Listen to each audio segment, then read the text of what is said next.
Interesting update from Campi Flegrei, especially the thing with the alert levels, because we are at an alert level right now that is concerning, although they have changed the number of alert levels to make it look like less concerning, in my opinion. So evacuations are still taking place at Campi Flegrei 2 weeks basically after the 4.6 magnitude earthquake. They still have to evacuate buildings because they're unsafe. And then the new bulletin that has been released, we will speak about that. They think that the land rise, this uplift rate, could slow down a little bit, but it's still going up. But it had accelerated during the earthquake swarm, and especially during the 4.6 earthquake, to like 3 centimeters per month from 1 centimeter. But if you look at the current seismic graph, I'll show you that also, not only the seismic, but the measuring station, the tide gauge at the port of Pozzuoli, I don't see it slowing down. It's still going up. So I don't know. They're still saying the data is preliminary. We will also talk about the SSI space station that has sensors that is now directed at the Campi Flegrei supervolcano. They think they don't want to say predict. They say they might be able to anticipate earthquakes with a few weeks warning by using that technology. That's what an INGV study is saying. And whole number of residents of Naples that have been evacuated between the villages or the little towns of Bagnoli and Fuorigrotta is over 300 right now. And then there comes Pozzuoli as well. I want to tell you about the press conference. There has been a Campi Flegrei press conference, and the civil protection has given statements, and especially with the focus on these new alert levels. And the current level is still yellow, but what they're not properly telling us is, when you look at these new alert levels, that the Campi Flegrei are currently at the highest alert level of these yellow new alert levels. It has that yellow level that is shortly before orange. So they have doubled the alert levels. They have doubled the yellow alert levels, and they have doubled the orange alert levels. So by doubling the yellow alert level, they didn't have to raise the alert level to orange, which would of course cause more stress. So they have these two levels. One yellow level is like an average imbalance, is a weak imbalance, and the higher yellow level is called like average imbalance. And they're also saying that it could change quickly within a millisecond to orange. One thing that's interesting that the civil protection wants to make clear, probably to calm people down, that these new alert levels, that this has been a thing that they've been thinking about for a year. So let's hear what Fabio Siciliano, he's the head of the Department of Civil Protection, has to say. So he says over a year ago, the Major Risk Commission began a process that is now concluded. And that process was to conduct investigations specifically about volcanic seismic sectors as well, but especially also volcanic. So they have reviewed the volcanic risk alert system, these 4 levels that they had previously: green, yellow, orange, and red. And he really stressed, he said, I want to clarify that the reorganization of these alert levels is focused on volcanic risk and not the Brady seism, that land rise, the earthquakes.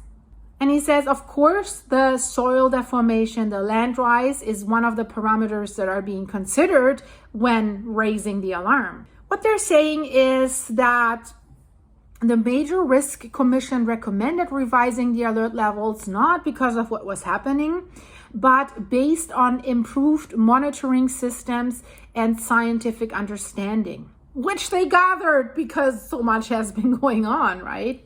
So that's why they came up, that's what they say, with this new classification system, and they have now approved it. The commission has approved it so that they're now entering the final approval stage. So it's not written in stone yet. Yellow has now weak or medium alert levels, and orange has now strong and very strong orange level. So they say that this would allow for more tailored responses, because they say the supervolcano Campi Flegrei, its system still contains a lot of uncertainties, but they think this is a significant movement in the right direction. And what they're especially proud of is what they say is that the integration between scientists and emergency operators has been crucial. They already met with the mayors of the towns that are in this Campi Flegrei supervolcano area. They have presented this new alert system to them, and now for the final approval stage, they will consider their feedback as they're finalizing the updates to this national emergency plan and operational sub-plans that they're working on. And at that press conference, another engineer was speaking as well about the aim of these alert levels. Like the alert levels that are used for weather is to simplify the communications between the officials. She says the system was too simplistic. Now they have created a table, she says, that links each color with the type of the growing instability, with the monitoring data like deformation, seismicity, gas emissions, the likelihood of escalation, expected duration of each level, and potential impacts like earthquakes, gas concentrations. She doesn't mention a volcanic eruption, which is kind of weird.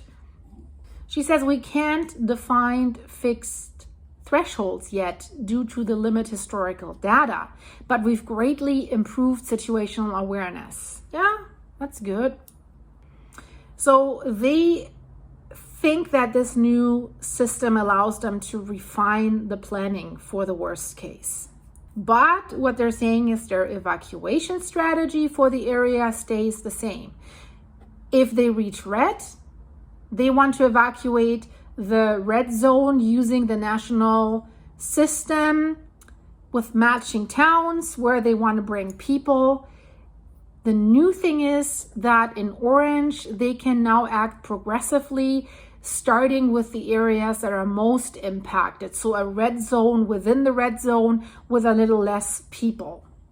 And then they say we're also planning a scenario with a sudden jump to red. So when it goes from yellow to red, all of a sudden everything changes and it's like, oopsie. They say that this would trigger a rapid evacuation of the highest risk area only. So a sudden jump to red would only trigger a rapid evacuation of the highest risk area. So what about the other people? There's like more than 6 million people live in the greater Naples area. They say, well, the rest will follow according to standard procedures. What are those? I thought red alert means get everyone out.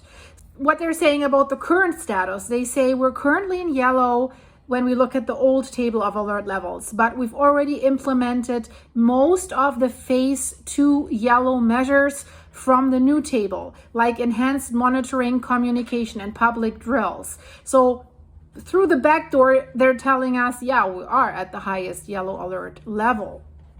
So what triggers the red level? Very high gas emissions. Oh, we do have that right now, don't we? Phreatic explosions. Thankfully, we don't have that. Or other strong indicators. They say we're not there yet. We are still at yellow. That's a state of alertness, not pre-alarm. So evacuation numbers, if they go to pre-alarm, to orange, the focus is on the most impacted areas. They have no fixed number yet. So if red is reached, the entire red zone, roughly 100,000 people, is evacuated. Well, then the press was asking, phreatic eruptions? They said that's still under study. We have international experts from Japan and New Zealand that they consulted. Well, White Island, New Zealand, right? Unfortunately, super tragic incident. So these eruptions, they're saying, are hard to predict and they could occur without warning. Yeah, they could occur right now already. And then, of course, what is if there's magma rising up to the top? They say there are no signs of magma rising to the surface, but deeper movement could be contributing to pressure. I think there are some signs, and some scientists are saying that they think that magma is moving. So yeah, this was my latest update about Campi Flegrei. It's still interesting. We will have to wait and see what's going to happen, guys. I have way more information for you because we will hear from some scientists again, but I'll put that in another video. So I hope you liked it. If you did, please leave it a like, share it with your friends. If you're new here, become a subscriber. I would love to see you again. And if you want to support the channel, become a monthly member, support the channel with a monthly membership, and you're getting some behind the scenes videos from me for that. And the link is in the description of this video, or click the join button. And if you want to support me, buy me coffee. That supports my sick dog Apollo right now. Go to my buymeacoffee.com/silky site. I've been talking too much, guys. My tongue is tired. Yeah, the link is in the description of this video. You'll find everything there, and I hope to see you very soon. Thanks for watching, guys. Bye.